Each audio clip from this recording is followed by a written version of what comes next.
A Plaguelands Media production. Hey everyone, this is Hugh from Plaguelands Media bringing you another book review today. So,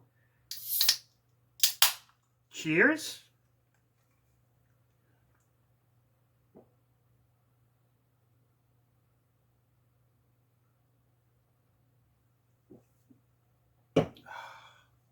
Goose Island IPA. Such a good beer. Now today I am, bringing you a book from an author who has written quite extensively. I believe A.G. Riddle has written 13 novels. He's got 3 series and then a number of standalone novels. Pardon me, I apologize, all you little Plaguelandians out there. But I have never read any of his novels before. This was the first A.G. Riddle book that I read. And the reason I picked it up was simply because the premise sounded absolutely fascinating. And that is Lost in Time, with this beautiful kind of wraparound cover here that actually suggests something that the book really isn't. So when I kind of purchased this, I was under the assumption that this book was going to be one thing. And then about halfway through the book, it turns into something else entirely. And it is fantastic. The twist was brilliant. I certainly didn't see it coming. And as the characters are putting the pieces of this mystery together, I'm trying to anticipate it. And I was way fucking off with what was going on in this. It was so cool. With one of those endings that is just satisfying. It's just a satisfying standalone novel. There doesn't need to be anything else set in this kind of created world. However, someone at Netflix or Amazon or whatever, this needs to be a TV series. Like, this seriously needs to be a TV series. You could easily split it into 2 seasons, the first half of the book and the second half of the book, and it would be so freaking satisfying. Now, the basic premise of Lost in Time is that there is this machine called Absalom. Now, Absalom was created by these 5 scientists and the woman that is kind of funding the whole project. And it is a machine that can send things back in time. But due to causality, if you fuck with the past, you fuck with the future, you fuck with the present, all that kind of stuff. It doesn't send them back to our past as we know it. It sends them back to our past as we know it in an alternate universe. So there's kind of like the multiverse theory happening. Now, they sell the Absalom machine to governments all over the world for the sole purpose of sending murderers, rapists, terrorists, all of the worst criminals humanly possible. Instead of sentencing them to prison or sentencing them to death, they sentence them to be sent back in time using this to an alternate universe where they are the only person there. And this works. Crime rate starts to drop dramatically because, as one of the characters says, when you look at a criminal that is about to be sent back to be all alone in like the Triassic period or the Jurassic period, depending on how heavy the person is, depends on how far back they go, but it's always prehistoric times. When you see a prisoner about to be sent back like this, all hope is gone from their face. And perhaps that is what people needed in order to stop them committing these heinous crimes and acts of terrorism and whatever. There is a murder, and one of the creators of the Absalom Project is actually confesses to this murder and is sent back. And the story is about how his daughter is trying to find out how to save him, if there is any way they can get him back from this alternate universe. And that is the basic plot. There is so much more to this book that I'm going to completely fucking spoil, because I just want to talk about it with someone, and you little Plaguelandians out there, you're going to get the brunt of this. So, do I recommend this book? Of course. I absolutely loved every minute of reading this. I finished it last night, and I was actually quite sad that I had finished it, because I just wanted more. I wish I'd kind of slowed down a little bit and just kind of reflected. I honestly wish someone else that I knew had read this so we could talk about it. I wanted to explain the plot to my wife, but I want her to read this in some way, shape, or form, so I don't want to spoil it. I didn't want to spoil it for her. But I'm going to spoil it for you, because I need to spoil it for someone. And I can't wait until this evening when I Zoom with my Plaguelands Media cohorts. So here is going to be a spoiler-filled review of A.G. Riddle, Lost in Time, on the next episode of... Read a fucking book. Read a fucking book. Read a fucking book. People. Okay, now there are a few characters in this book that you kind of need to be made aware of. But unlike a lot of sci-fi, this is pretty easy to keep track of.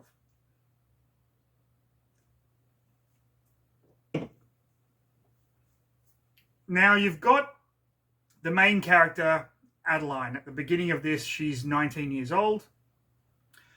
Her younger brother, Ryan. She has lost her mother, Susan, to cancer. So her and Ryan are being raised by their father, Sam. Sam is part of the group of scientists that developed Absalom. Among those scientists, there's Sam, obviously, his best friend, Elliot. There is Hero, Constance, and Nora. And the person who is funding all of this is this woman called Danielle.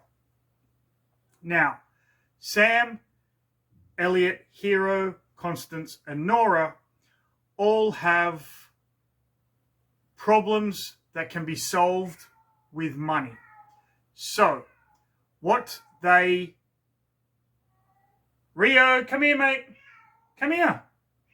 Come and be on camera. All right, then stay there, but be quiet. Okay. They've all got problems, secrets that can be solved with money. So they come up with this scheme. They are going to push this idea of this Absalom machine that can send things across time and space very quickly to some kind of funding thing where they can all get money. None of them think this thing is actually going to work. They're basically trying to defraud this company run by Danielle. Now, what do each of these characters need the money for? We find out through the course of the story that, of course, Sam needs the money to get treatment for his dying wife, Susan, Adeline's mother. Elliot needs the money because his son, Charlie, is a drug addict and he needs to put him into different rehab facilities. Hero needs the money because he has a gambling addiction. Nora needs the money because her parents are elderly and she needs to put them in a nursing home that can cater to their needs, and that's very expensive. And Constance needs the money because, and this was kind of the most heartbreaking one, Constance took a year to just travel around the world and lead this hedonistic lifestyle. While she's incredibly intelligent, at one point she just wanted to kind of walk away from everything and just party and have sex and drink and do drugs and do all of that stuff. On this year-long trip, she contracted HIV. So when this book begins, she's incredibly sick. The illness has kind of taken hold of her.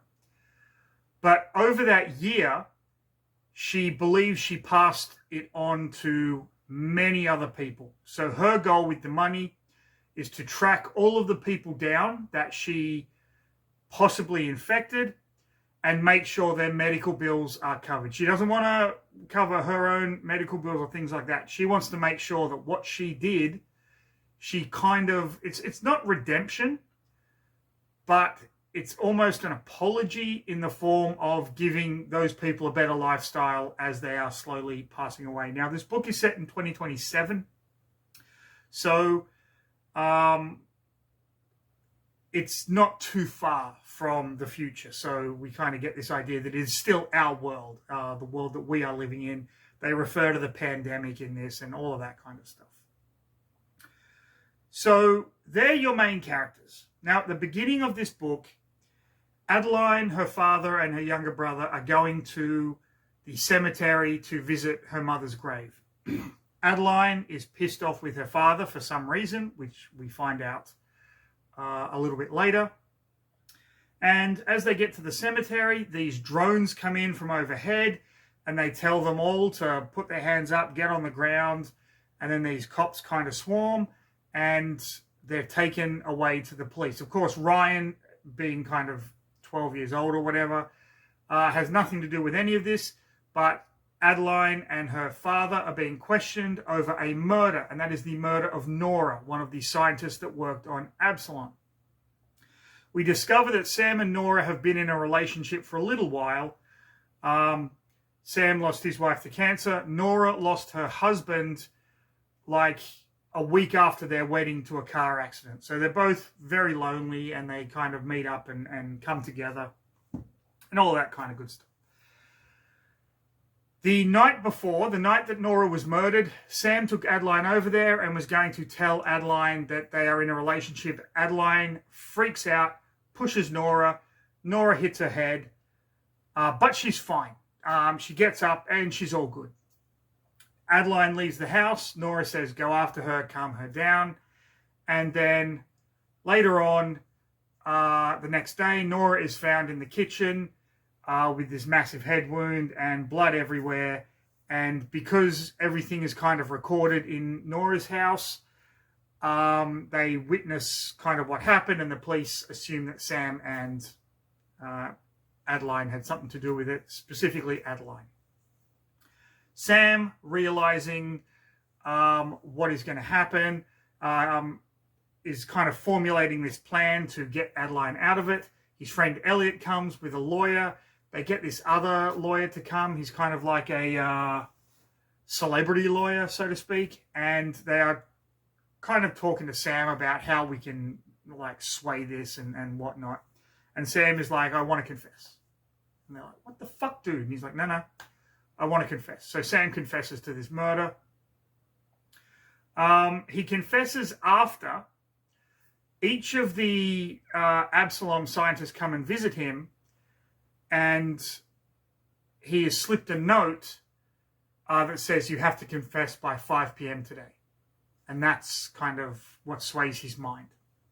So he confesses to the murder, and he's sentenced to Absalom, and while he is there, he makes sure that Danielle, who kind of is the funder of the project, takes Adeline and Ryan into her care. He trusts her completely. And Danielle starts preparing Sam for life in the Triassic period with books on survival and what dinosaurs are going to be there and things like that. So Sam is reading up on this. At the same time, Danielle is getting Adeline to start looking into finance. She's going to get her a job at Absalom Sciences as an intern, but she wants her to study finance because As Danielle says, at one point I had everything, then I had nothing, and I had to build it back up again.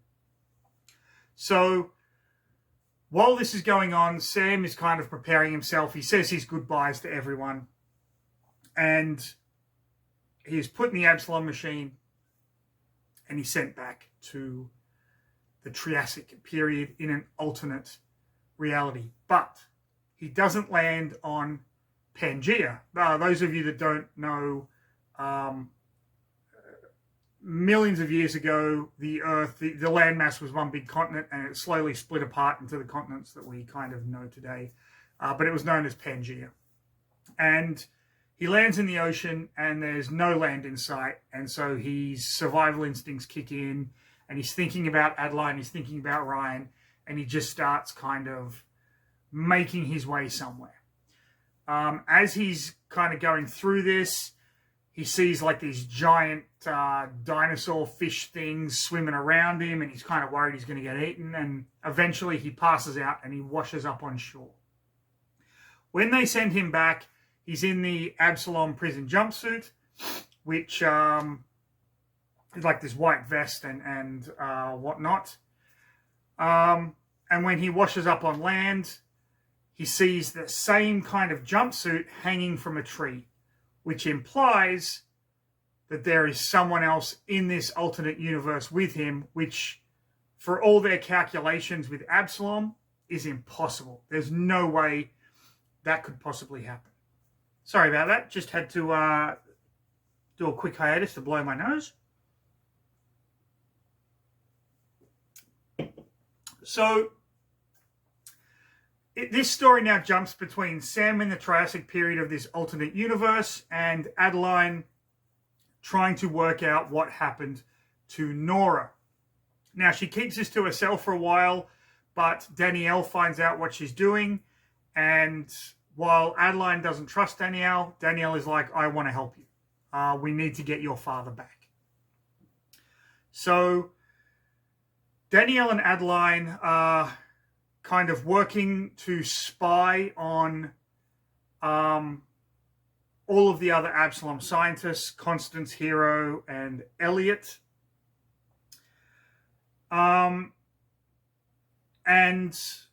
this is important because their secrets kind of play a part in the second half of the story.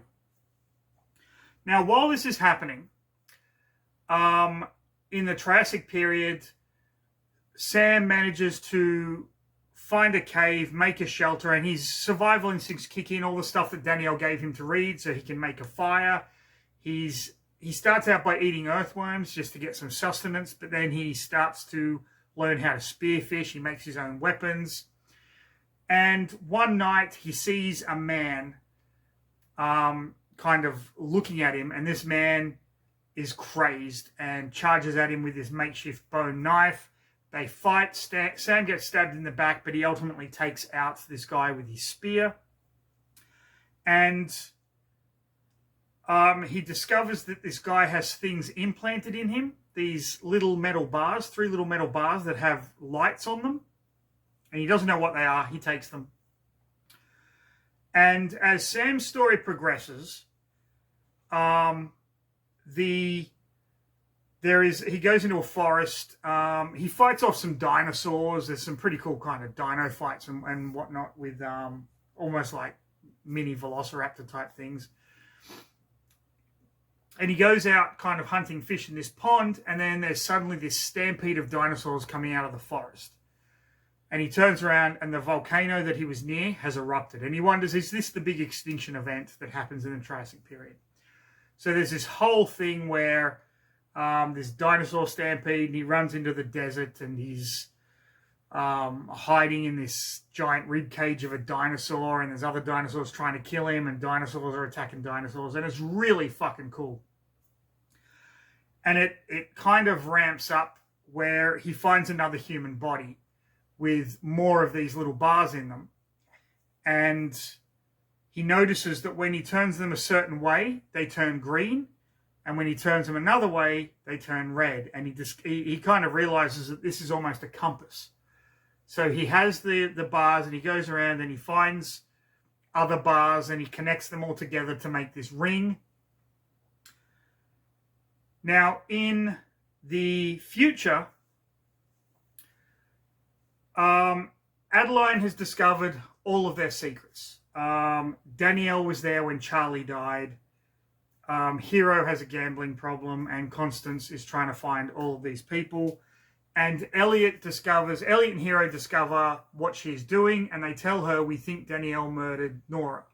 And we think the reason Danielle murdered Nora is because she knew Sam and Nora were in a relationship, and Danielle was in love with Sam and wanted to get kind of Nora out of the way, and then sent Sam back into this alternate universe using Absalom, because if she couldn't have Sam, no one could have Sam. While all this is going on, Danielle, Elliot, and Hero are out in Death Valley digging in the desert. Now, I should have mentioned all this happens in this place called Absalom City, which is basically a city built around this machine where all the scientists and workers and shit live.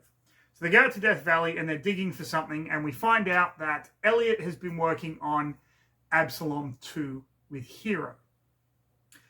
They revealed it to the other members of the team, and some of them said, no, this is too dangerous, and others said, yes, we should continue with the project. Elliot and Hero have been kind of working on this in secret.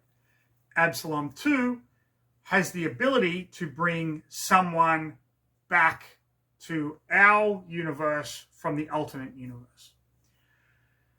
The problem being they can't test it because the government won't let them send or test anything under or over 25 grams. So Adeline realizes maybe Absalom 2 is the key to getting my father back. Maybe we can do this. Maybe Danielle is the bad guy. She goes home. And when she's at home, she is snooping around Danielle's office, which she has already bugged.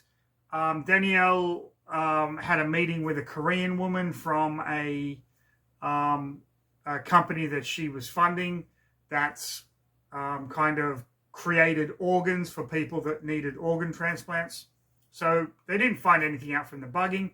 So Adeline decides to go around snooping this office. And as she's snooping, she comes out of the office and Danielle is there, and Danielle injects her with something which causes her to pass out. And when she wakes up, she's in the Absalom machine, and Danielle says, I'm sorry, and turns it on. And just as she does that, Sam discovers that these things kind of link into a bracelet, and he puts it on, and then he vanishes from the Jurassic period just as Adeline is transported via the Absalom machine. Now, here is the twist. Adeline doesn't go back to an alternate reality Jurassic. Adeline goes back to 2008, Stanford University campus, which means she wasn't put in Absalom, she was put in Absalom 2. So she wakes up on this campus in 2008.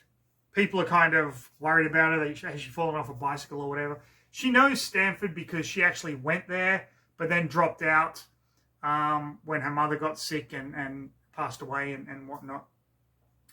Her mother used to be a professor at Stanford.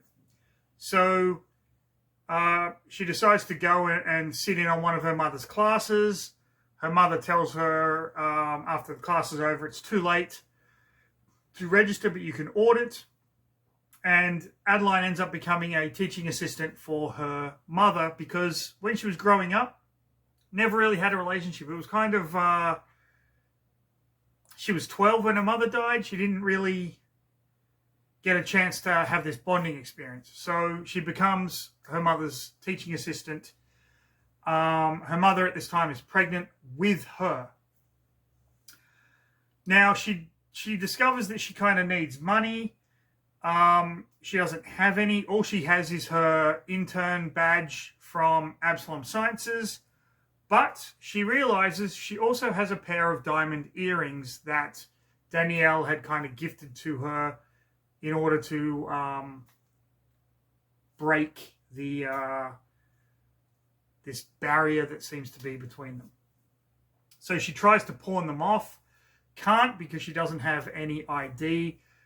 She's walking around in the rain, crying. Before that, one of the jewelers discovers there's a series of numbers written very delicately on the stones in the earrings. She doesn't know what they mean. She's walking around in the rain, and a woman asks her, "Are you okay? You're bleeding." And she looks down, and the Absalom badge, the intern badge, is kind of melting. And underneath it is a driver's license, and that driver's license says Danielle Daenerys.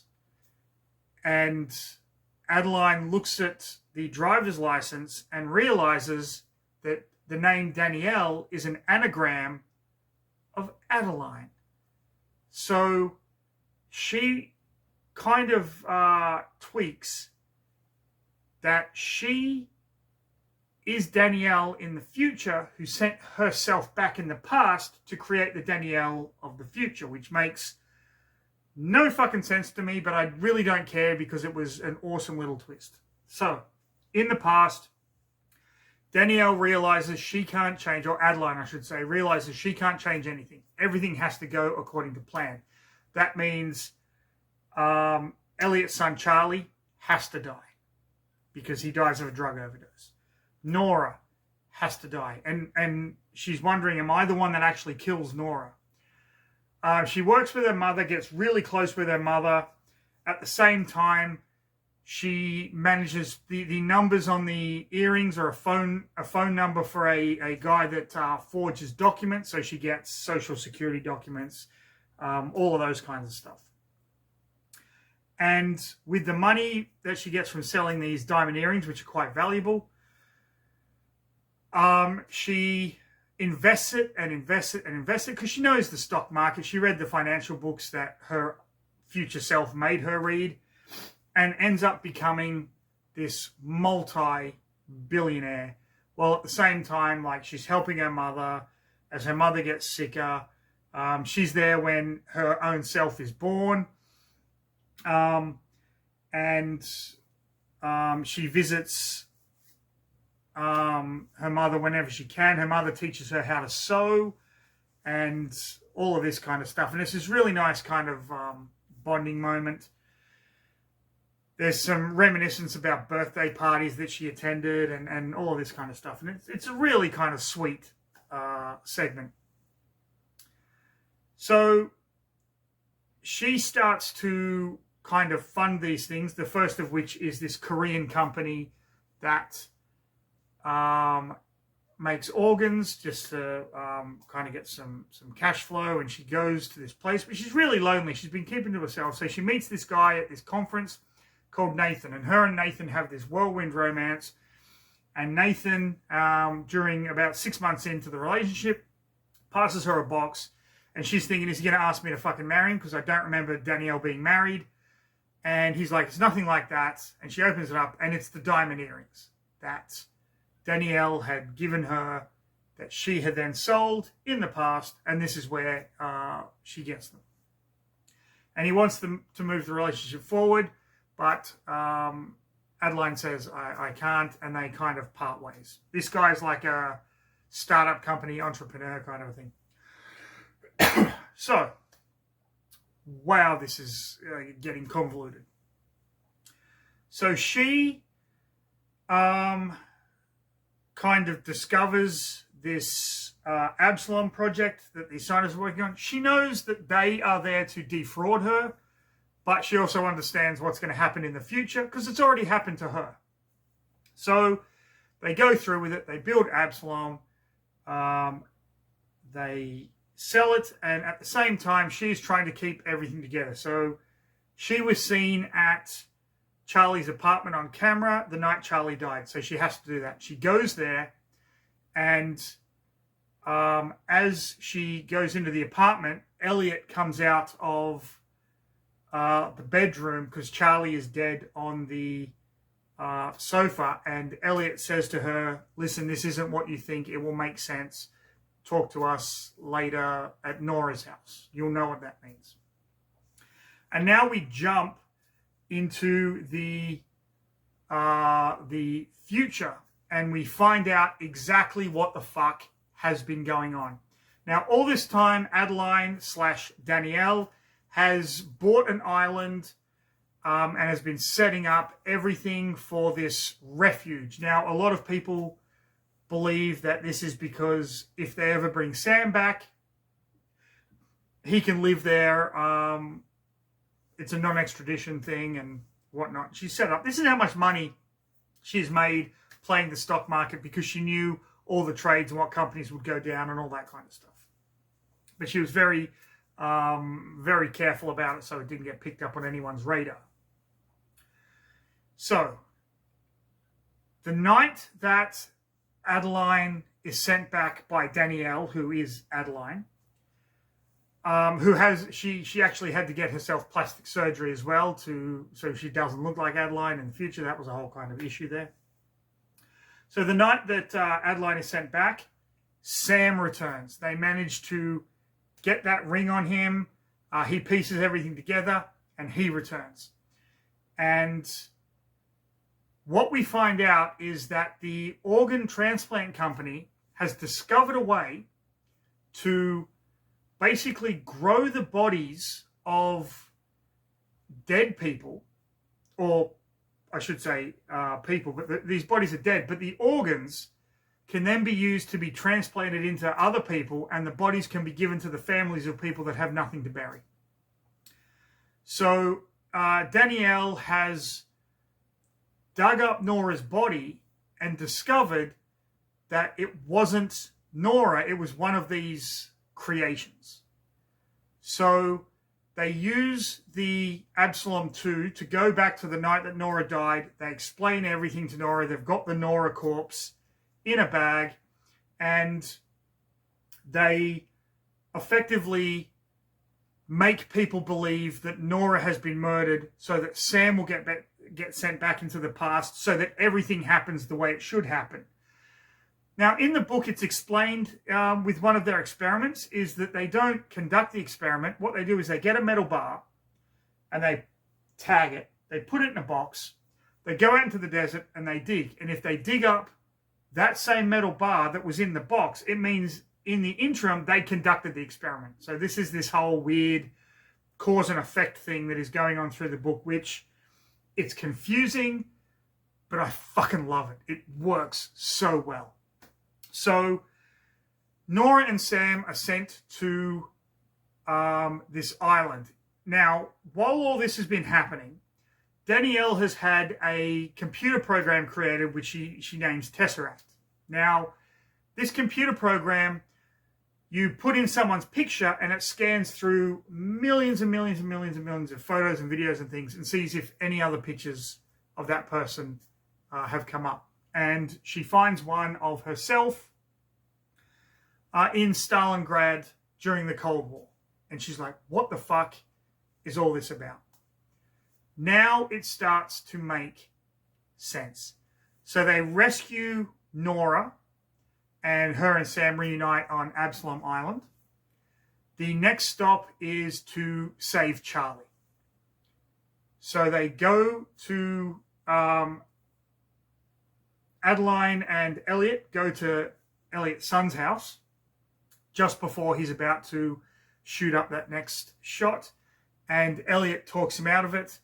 And they put another version, like the dead body version of Charlie that this company has grown, there in his place. And Charlie is taken to Absalom Island to kind of rehab out of it all.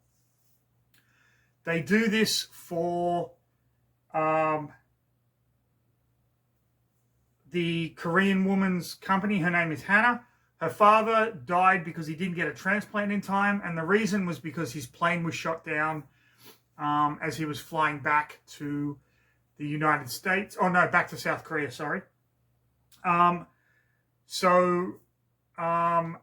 asks Hero, can we do this Absalom 2 jump on a moving plane? And Hero's like, we'll find out. It's going to be a gamble, because he's now gotten over his gambling addiction. He's now kind of throwing himself into his work, and he's kind of recovered. And so they managed to rescue Hannah's father and get him the transplant that he needs. And then it's just a lot of them jumping through time, saving people that were never given a chance. Adeline and her father, Sam, go back and save this family, 3 boys and a mother and a father, like this Wild West Pilgrim family that were killed due to a freak windstorm, and they were never given a chance. They take them to Absalom Island, and Absalom Island becomes this refugee place of like these time jumpers that all deserve a second chance at life because they weren't really given a fair go, so to speak. Constance passes away from her disease, but with Absalom 2, she manages to locate everyone that she possibly has infected and make reparations to all of them. And the Absalom technology is basically given to the government, but Absalom 2 stays on Absalom Island along with the organ transplant facilities for Hannah Kim. That, in a nutshell, is Lost in Time. It was at times confusing, at times quite poignant, at times just absolutely fucking brilliant. I might add, sorry, I've got at the very end. Adeline meets up with Nathan at a conference, and Nate, they're like, oh, you look good, and she goes, I heard you sold your company. He goes, yeah, I want to do something new. And Adeline goes, how about saving people? And so her and Nathan go back to Absalom Island together, thus giving it everything a happy ending. Now, I know what you're thinking. She's born. When she's 19, she's sent back in time to live out as another person, to send her back in time to live out. It's this weird fucking cycle. I get it. But you know what? It works, so who cares? Why question it? It's a great read. It's a great book. It's well written. It's well paced. It's well structured. It is really one of the best time travel science fiction books that I've read in a long time. Of course, it doesn't compare to the brilliance of Back to the Future, although I did have this Back to the Future thought this morning when thinking about this book review. When in Back to the Future 2, Biff gets the almanac, goes back in time, gives it to 1950s Biff, or 1955 Biff, whatever, and then comes back, and then that Biff creates an alternate timeline where he does all the sports gambling, and that's the one that they go to in the DeLorean. Wouldn't the same thing happen in Back to the Future when Marty's dad, George, punches Biff? Because in the original timeline, that never happened. So punching Biff would then create an alternate timeline that Marty is living in, but when he keeps going back to the future, he ends up coming back to this alternate timeline that shouldn't exist, because in the original timeline, George never punched Biff in the face at the Enchantment Under the Sea dance. I don't know. Not going to think too much about it. A.G. Riddle, Lost in Time. I will most definitely be tracking down more of his books. I think he is a phenomenal writer. Reading his biography, he basically started as a person doing startup companies and internet companies and shit. And then he just focused full-time on writing. Incredibly talented. Really enjoyed this. Highly recommend it. Anyone out there that is a producer, this has to be made into a TV series. It is just phenomenal, and it will blow people's fragile little minds. I kid you not. So, there you have it. Lost in Time. If you enjoyed the video, like, subscribe, leave a comment. Do all that good stuff. Follow Plaguelands Media on whatever platforms you can. Most importantly, stay safe. Have a fantastic rest of your day. And of course, read a fucking book, people.